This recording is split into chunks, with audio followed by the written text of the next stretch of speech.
battle for Government House raged on, newly landed Argentinian Amtraks were making their way up from York Bay into Stanley.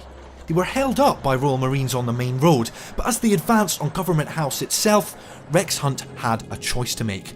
One option was to head out into the camp and mount a guerrilla campaign, but in the face of now overwhelming Argentinian force, he made the difficult decision to surrender.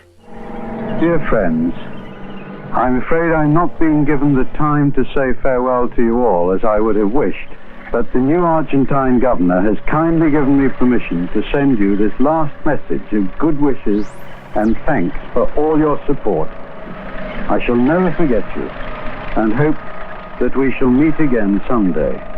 He was repatriated to the UK along with the Royal Marines, wearing the ceremonial uniform which we saw earlier. The following day, after spirited resistance from HMS Endurance's Royal Marines, South Georgia too was captured by the Argentinians at the Battle of Grytviken. When news reached Argentina, the mood was jubilant. Their open wound had finally been sutured. But as the British government reacted, Argentinian assumptions regarding the next phase quickly fell apart. The decision was taken almost immediately that they would have to be retaken. A combined land, sea and air campaign that would have to leave as soon as possible. But it still remains the case that to the vast majority of the people in the United Kingdom, the Falklands are not something that is immediately knowable to them. The joke is that many people thought they were off the coast of Scotland. So suddenly to discover not only that these islands exist, but that they have been taken by force, there is predictably a level of outrage. As Britain readied its task force, the rest of the world reacted to the invasion with shock. The UN issued Resolution 502, calling for an immediate withdrawal of Argentine forces. The US, after attempts to broker a peace, also came down on the side of the UK. They offered arms such as Sidewinder air-to-air missiles and the continued use of Wide Awake Airfield on Ascension Island, both of which would prove crucial in the battle to come. And although several Latin American nations voiced approval for Argentina's claim to the islands, Chile did not.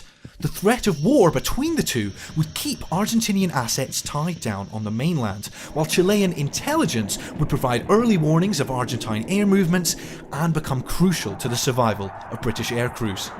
So it's fair to conclude that the response is neither what the Argentinians hoped for, nor in many respects predicted. They wanted Britain not to attempt to retake the islands. They wanted the United States to, if not back them, then at least to remain neutral. And they wanted this to be seen by the wider international community as righting a historical injustice.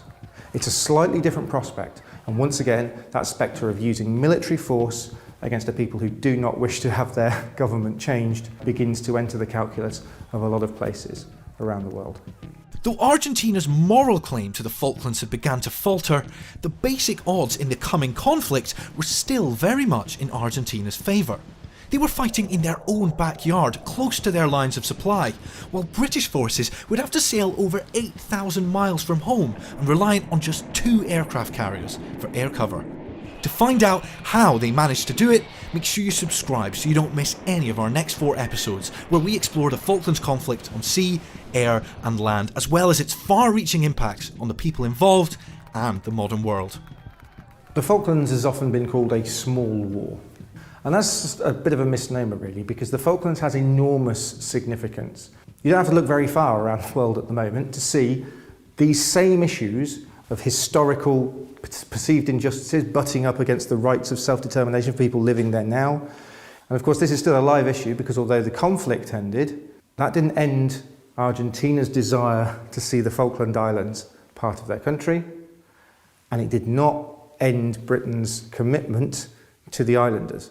The distance between those 2 points is just as vast. The only difference is Argentina tested the limits of that proposition using military force. And for many people, that crossed a line that can never be uncrossed.